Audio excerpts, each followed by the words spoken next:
Bom dia, geral. O meu nome é Isaías, vulgarmente conhecido por Zaya. Eu vim aqui hoje para falar da segunda parte dos pronomes.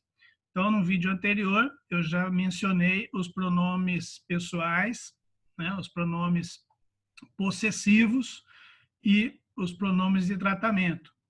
Então, hoje eu vou falar do restante dos pronomes, que são os pronomes demonstrativos, os interrogativos, os indefinidos, né?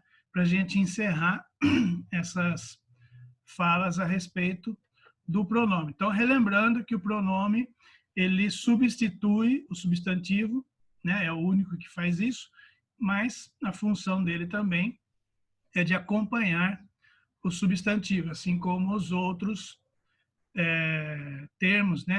As palavras que são formadas ali pelos artigos, os adjetivos, os numerais. Então, o pronome tem essa função primeira. Então, nós vamos ver agora os pronomes demonstrativos. Os pronomes demonstrativos, eles situam, eles indicam a posição, né, do ser em relação à pessoa do discurso. Então, nós temos as pessoas, a primeira, a segunda e a terceira pessoa do singular, a primeira, a segunda, a terceira pessoa do plural.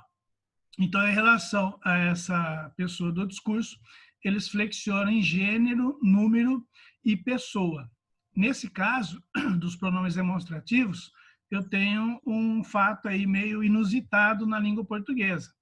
Ele traz o pronome neutro. Então, eu vou falar um pouco disso, né?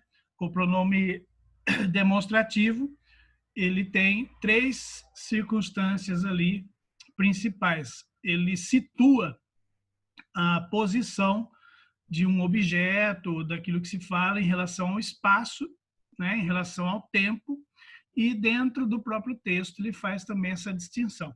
Então, os pronomes são este, né, esse e aquele. Aí eu tenho a flexão, que eu já mencionei, de número e gênero, e a pessoa, obviamente, do discurso. Então, eu tenho, por exemplo, uma caneta, né? Eu seguro uma caneta, eu sou a primeira pessoa do discurso, você que está aí, né, é a segunda pessoa do discurso, e eu tenho uma terceira pessoa. No caso que eu estou falando da caneta, eu tenho uma caneta aqui na minha mão, esta caneta, né, ainda está carregada, ainda tem tinta. Eu estou falando para você, a caneta está comigo, então eu digo esta. E a flexão no masculino. Se fosse um lápis, este lápis. Se eu não quero mencionar, eu uso o neutro. Isto está aqui na minha mão. Agora, você está com a caneta, você está com o lápis, você está com alguma coisa aí. E eu estou falando dela, para você, com você. Então, eu digo essa caneta, esse lápis, isso que está aí com você. Agora, nós dois estamos aqui falando, conversando, e eu estou mencionando algo que está lá na sala da sua casa. Então, a caneta está lá, nós estamos aqui conversando, eu estou falando daquela. Então, aquela caneta, aquele lápis, aquilo está lá e nós estamos aqui conversando. Então, eu tenho essa situação espacial, o espaço, né? Em relação ao tempo, o raciocínio é mais ou menos igual. Se eu tenho o tempo presente, eu vou falar de algo que está ocorrendo, ou que vai ocorrer, né? Quer dizer tal coisa. Neste dia, este dia de hoje, né? Eu situo, então, o pronome também aí. Se é um dia anterior, ontem, esse dia, e se é um dia mais remoto, no ano passado, o dia 27 de agosto, naquele dia, fizemos tal, um piquenique, alguma coisa assim. E dentro do texto, eu também tenho essa conotação, né, de proximidade. Então, eu tenho lá duas palavras mencionadas no texto, eu quero definir a palavra última, que eu falei por último, eu refiro-me a ela, então, esta se trata de tal coisa, e aquela, que é a palavra anterior, trata de tal assunto, eu defino e tal. Então, tem esse caso em que eu posso também situar dentro de um texto, de um enunciado, a palavra pelo pronome demonstrativo. Depois nós temos os pronomes relativos. eles evitam a repetição de vocábulos, eles retomam um termo já mencionado, substituindo. Então, o pronome relativo, ele forma, né, as orações, inclusive, né, as orações subordinadas adjetivas, e para ser um pronome relativo, ele tem que ter um antecedente, né? O pronome qual, por exemplo, ele é o que, né, que significa qual, mas o pronome mesmo é qual, é que a gente usa bastante o que no lugar dele. Ele tem um termo que já foi citado antes. Então, o aluno que passou no vestibular estudou no COTIP. Então, eu tenho duas vezes aluno. Eu tenho aluno que estudou no COTIP, eu tenho aluno que passou no vestibular. Para eu não repetir o termo aí aluno, eu digo aluno o qual passou no vestibular ou aluno que passou. Então, esse que, esse qual, tem um antecedente. E aí tem toda a relação de concordância em número, em gênero, né? Senão vai ser os quais, as quais, né?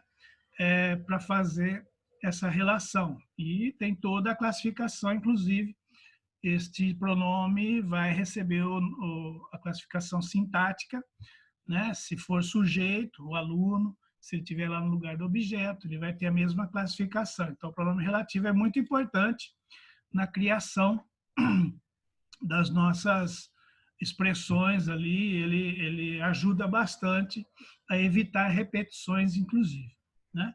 Depois nós temos os pronomes indefinidos, tá?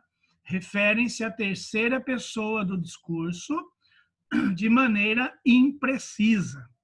Então, eu tenho lá, quero me referir a alguma coisa, a alguém, né, a ninguém. Então, eu vou indefinir, mas eu vou demonstrar a quem eu estou me referindo de maneira imprecisa.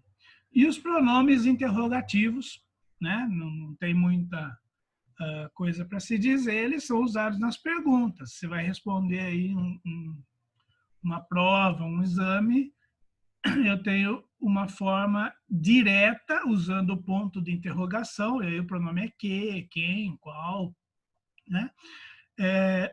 E a interrogativa indireta, que é aquela que não tem o ponto de interrogação no final. Então, eu gostaria de saber se você vai à escola semana que vem. Então, eu faço essa interrogação de maneira indireta, eu não uso um ponto de interrogação no final, mas você iria me responder porque ela é uma forma de perguntar a você também de maneira indireta. E a direta, obviamente, tem o ponto de interrogação. Você vai à escola semana que vem? Né? Quem fez tal coisa? O que você vai fazer no fim de semana? E aí tem o ponto de interrogação, inclusive a entonação, a forma de se pronunciar também tem toda essa caracterização. Tá? Então, com isso, a gente encerra hoje esses dois episódios, né, sobre os pronomes, tá? Então, hoje nós vimos os 4 últimos. Na semana anterior, no vídeo anterior, a gente viu os 3 que eu já mencionei para vocês aqui.